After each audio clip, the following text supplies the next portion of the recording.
Dhigii 13 ee golaha wasiirada Jamhuuriyadda Somaliland oo uu shirgudoominayo madaxweynaha Jamhuuriyadda Somaliland Mudane Muuse Biix Cabdi kuna wehelinayo madaxweyne ku-xigeenka Somaliland Mudane Cabdiraxmaan Cabdilaahi Ismaaciil Saylici waxa ay maanta ku ansixiyeen qabyo qoraalka xeerka ilaalinta xuquuqda carruurta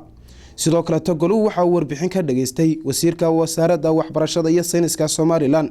golaha wasiirada Jamhuuriyadda Somaliland ayaa fadhigoodii maanta ku ansixiyay qabyo qoraalka xeerka ilaalinta xuquuqda carruurta xeerkaas oo lagu dabaqi doono ilaalinta xuquuqda carruurta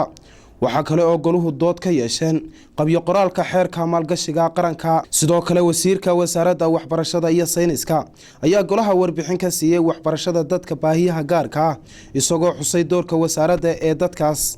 waxaana golaha wasiiradu go'aamiyeen in mudnaan gaar ah la siiyo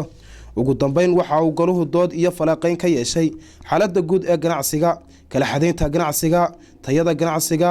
iyadoo loo saaray guddida dhaqaalaha ee goluhu inay warbixin buuxda ka soo diyaariyaan xaaladda ganacsiga ee dalka Allah mahadle Maxamuud Warsama Jaamac afayeenka madaxweynaha Jamhuuriyadda Somaliland ayaa ku saxiixnaa Maxamed Axmed Cabdilaahi warbaahinta VOS Hargeysa